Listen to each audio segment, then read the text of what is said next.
A vanished Star Wars prototype vehicle that no one even knew was made has been found. Let's talk about it.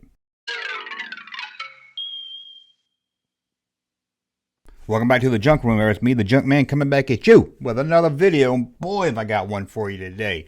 I'm going to show you a prototype for a Star Wars vehicle that you've probably never seen. Most people haven't seen this, as it was just discovered. And it's not even on any Kenner list of what they were going to make and what they weren't going to make. You know, when it comes to Star Wars vehicle and action figure prototypes, we've seen it all. Again, if we haven't seen it, we have at least seen references to it. But this one here, I haven't even seen a mention of this thing ever.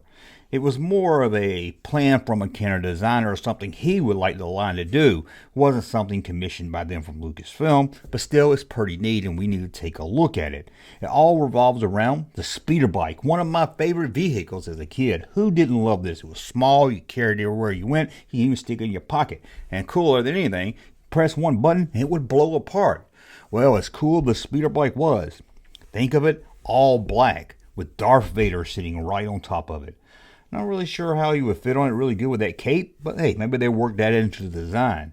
Well, it seems at least one Kenner employee, one Kenner designer, had a plan for this. But before we get into all that, I want to give a big thanks to the Collectors Alliance. This is the guys that found this prototype, got it graded, got the backstory and everything. That's how I found out about it and bring it to you guys.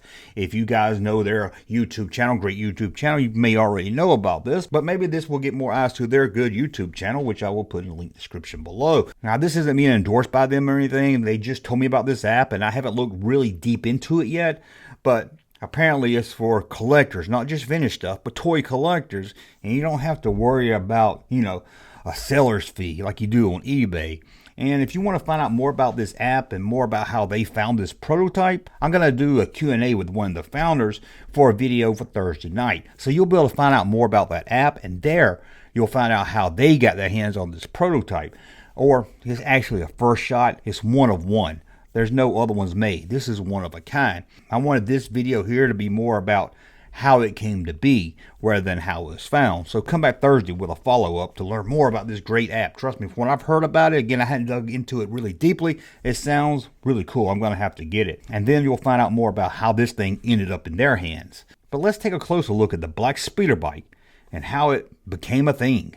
Back in 1981, Ed Busham started to work at Kenner right out of college, and he would stay with Kenner until the very end. That's when Hasbro closed down Kenner at the end of the year 2000. During his time with Kenner, he would design many of the toys we played with as kids. One of his first tasks was not really designing a new Star Wars vehicle, but redesigning it. The Troop Transporter was released in 1978 with talking sound effects. That was nothing but a headache for Kenner, as it would often break down. With Kenner still having supplies of the unsold transporters, they had a plan. They would resell it, making it a Sears exclusive without the sound effects. It was Ed's job to redesign the transporters without the sounding motor. A pretty simple plan, mostly just having to design a plate that would fit inside the roof to fill the holes left from the buttons. But it wasn't as easy as Ed thought. Now without the motor workings inside, the transporter was just too light, and when doing drop tests on it, the back hinges would break off easily. Kenner wouldn't be happy with that, so he had to redesign the hinges, make some mold changes, and then it would pass the drop test.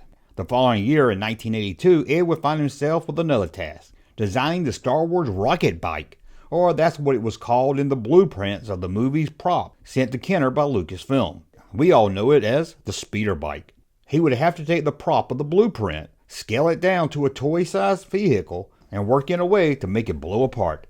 After getting his work done with the speeder bike, that's when he had a plan for a black Darth Vader speeder bike. Ed and another designer started to discuss how it would look if it was all black and made for Darth Vader. They took that thought to their manager and soon was laying out plans for not only a black speeder bike, but one done in camo. Work started on the all black one just to see how it would look. When he got the parts back from the mold shop, he was hoping to have at least 6 speeder bikes to show the bosses at Kenner. But due to defects and discoloration, it would take all the extra parts just to make one black speeder bike. He presented the speeder bike to the bosses and told it would have to wait. After all, this was 1982. With 1983 coming up, they had plenty of stuff to work on related to the Return of the Jedi movie. So Ed just figured he'd get back to the black speeder bike one day, and he set it on the shelf in his office, where it stayed during his whole time with Kenner. Now you're probably saying, why didn't they do this? Why didn't they make this? Went through the time to design it. It looks pretty cool. Well, this was 1982, and they were gearing up for 1983. They had a lot on their plate getting ready for the movie, and the following year also, and Lucasfilm kind of had a rule for Kenner. They only wanted toys that were seen in the movie. They didn't want them just going off making anything. Well, they did make the mini rigs. Kenner kind of pushed back at Lucasfilm because they wanted vehicles they could sell to kids that were a little cheaper price tag than the normal vehicles. And Kenner allowed them to do what George Lucas said looked like something you just see off screen. Of course, there's other exceptions to this rule Lucasfilm had. You have the Troop Transporter, the Droid Factory. They wasn't in the movie. Now, if Kenner didn't cancel the line in 1985, there was a plan to do more non-movie stuff for 1986. Kind of an expanded universe. It's possible they could have worked this black speeder bike into it.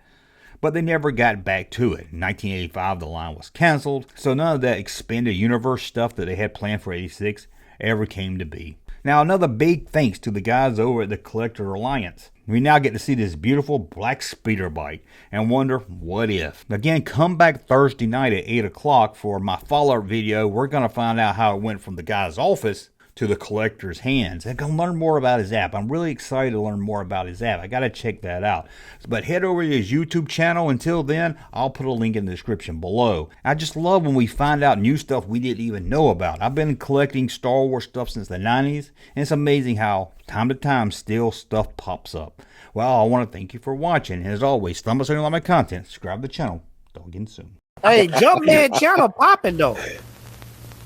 Thank you, sir, for that unsolicited testimony.